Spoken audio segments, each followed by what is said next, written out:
is the physical sensation of hunger and the physical sensation of fullness, and where in your body do you feel it?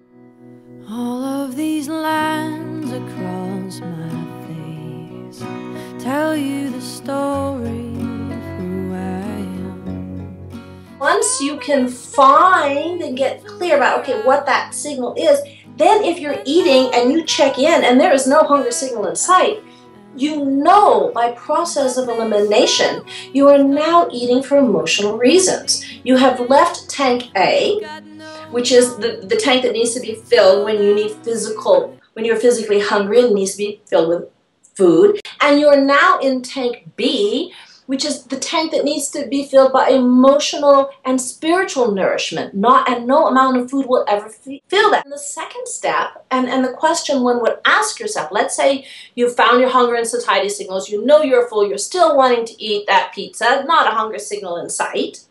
Now you know it's tank B. So the question then is, typically, the best question to ask is, what is the feeling I'm trying not to feel? You see, we don't eat for emotional reasons. We eat so that we can stop the emotion, okay? So that's where you enter the world of metaphor, because you say, what is the feeling I'm trying not to feel? And you do a scan of your day. Look for whatever feeling. Typically what happens with people when they do that scan, they go, I don't know, I don't feel anything. The food will tell you. The very food that you're wanting to continue to eat when you're full or wanting to binge on when you're not hungry is speaking to you in metaphor. And it works something like this. Sweet foods have to do with either feeling like you're not sweet enough or there's not enough sweetness in your life. Crunchy, salty foods are usually connected with unexpressed anger and frustration. Warm foods typically are connected with a craving for emotional warmth. Spicy food for excitement, stimulation, and change. And chocolate, sex, and romance. So if you can begin with that, then you look at the food from that angle, that will show you what the real hunger is. But this requires that you've identified the hunger and fullness signal, you push the pause button, and you basically said, okay, what's that about? I know it's not about physical hunger. You evoke as much curiosity as you possibly can. Judgment will slam the door shut. Why do I keep eating that? The what's wrong with me questions, you won't get anywhere. But if you could, with curiosity, say, I wonder why I want to eat those brownies. Write in your journal all the qualities about that food that come to mind. And then go back and look. And you'll see, start to circle the juicy words. And they'll show you, they'll direct you towards what the hunger really is. Healing comes from wholeness.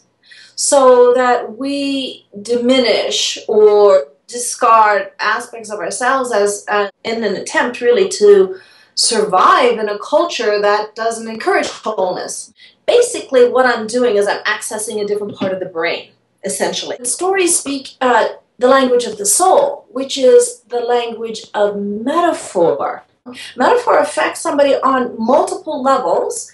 The mental level, the imaginative level, which is the most profound, because that's where the transforming function occurs, is at the imaginative level. You're working on all these different levels simultaneously so that you can have transformation that happens like that.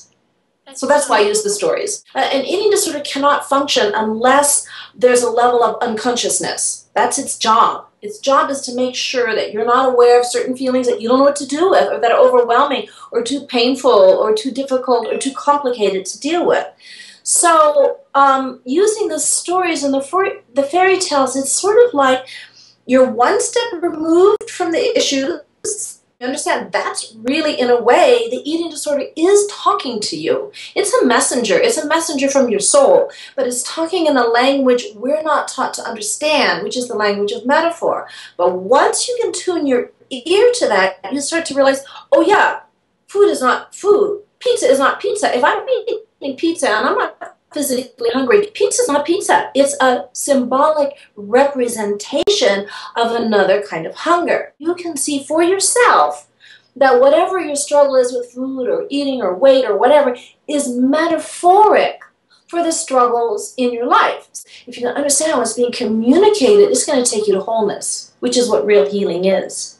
One of the things is people that might overeat to numb their feelings or to distance themselves from their feelings.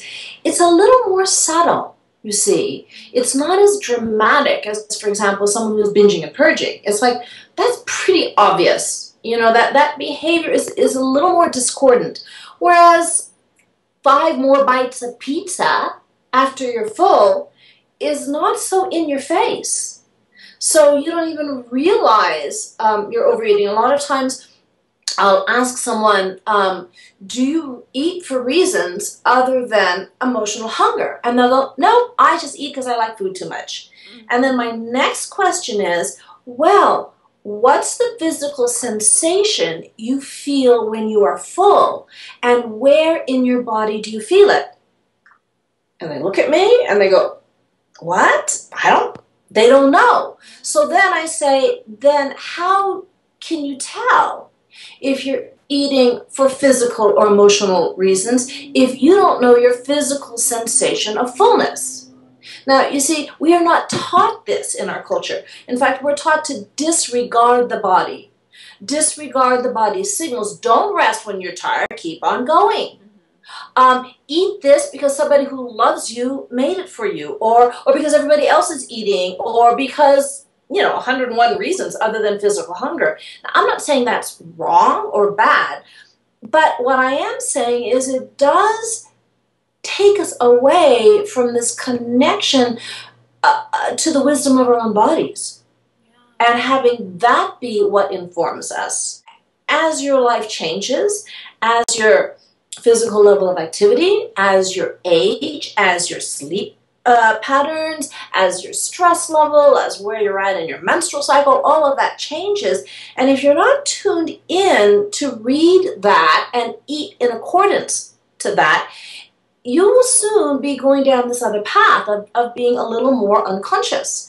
And so, again, we live in a culture that doesn't teach us that. It teaches us instead to look outside of ourselves for those signals. That's why there's a gazillion diets, and there's a gazillion diet experts, and there's BMIs, and there's, all kinds of external signals. There's images from billboards or magazines telling us that's what you're supposed to look like, and very little instruction for how to connect to the depths of our soul, of who we really are. When you're working with the masculine and feminine principles, you're working with paradox. So it's important not to take this too literally, and this is a problem. We live in a very literal culture that hasn't taught us to think in terms of abstractions. So when I say masculine and feminine, I am not talking about genders. I'm not talking about males and females, and I am talking about males and females. Okay, here's the paradox, you see, because the masculine and feminine, they're archetypes, they're energetics that exist in both males and females. However, women are the embodiment of the feminine principle. So yes, they have the masculine principle, but they are the embodiment of the feminine principle. So when you look at the culture is not just out of balance in terms of male and female, but more so in terms of the masculine and feminine principles that exist within all of us. But it affects women profoundly because we are the embodiment of that principle. So that we get messages that tell us that it is less than. So that our emotions, our instincts, our intuitions are less valuable than our intellect and our logic, and that to be inner is not as valuable as goal achievement, outer action. Hunger, you see, most people think of literal physical hunger and don't recognize there are a lot of different kinds of hungers. So that's where I see women tend, and that's why with eating disorders, it is, although there's men that have eating disorders, definitely, but it's still primarily a struggle for women because of the hungers they experience by being in a culture that does not feed their nature. I understand the value of the facts and evidence, but I think there is as much danger in disregarding the intuitive as there is in simply just operating from a feeling state and disregarding the facts. Well, you spend a day or 2 or 3 not doing it and see what comes up. Are you doing this because you have a compulsion to do it, or are you choosing it? Now, a lot of people, of course, denial is an aspect of addiction. They say, well, I'm choosing it, I'm choosing it. Okay, so choose not to and see how you feel. And if it feels terribly uncomfortable, if it feels intolerable, if you find that you can't not, well, there you are. And it's not simply just behavior, it's also thought patterns.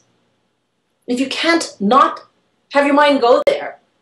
You see, and that's where it gets really interesting, because then becomes the process of being witness to your thoughts, to your emotions. Again, the paradox, you are participating and witnessing at the same time.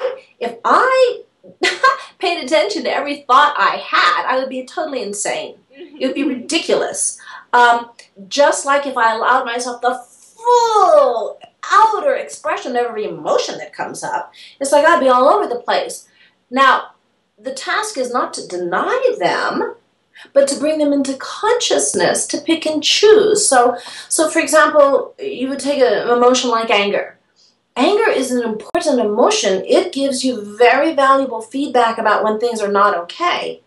But a lot of people, they'll feel the anger and then they go live there. They'll pitch a tent, they'll hang out, they'll get angry. And it's like, rather than using it as a source of information and say, okay, what is it about this that angers me so much? How come that person really irks me? What is it about this?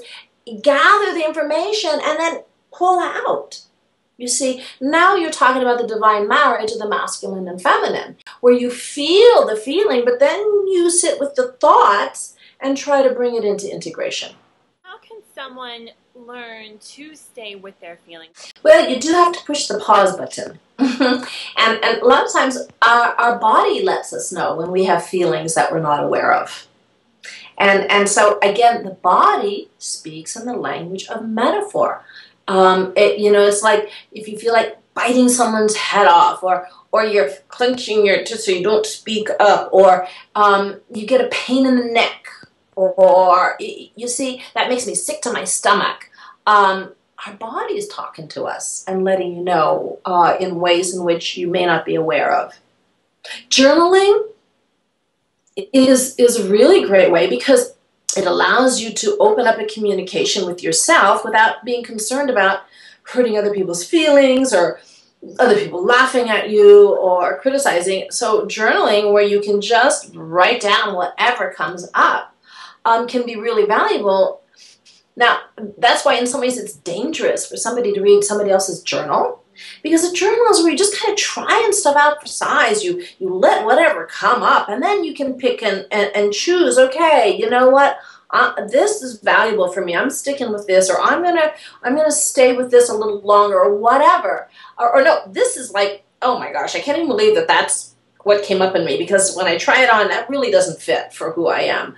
So it's a place that you can try out or express anger in a very raw form, and then be assertive in expressing the essence of it without all the name calling and the put down and the stuff that just kind of roars up from the underworld. So I think, writing to yourself, just journaling, is a really valuable way. In fact, people that have recovered from disordered eating, completely, fully recovered, they mention that as one of the most essential things, because it's a way to stay in communication with yourself. And to be honest with yourself, too. I want to mention I have more on my website. I have audio files of the stories and the interpretations. I do have a audio file, Dining with the Wise Woman, that takes a person through. They listen to it while they're eating to find their hunger and satiety. And if they want to keep on eating, then they can find, it helps them find the metaphor of what they might be hungry for. And I have another audio file called Imagining Recovery, which takes you through the labyrinth and a whole bunch of different metaphors that one can use on the recovery path. Thank you. It was so nice meeting you. Nice meeting you. Thank Bye. you. Bye.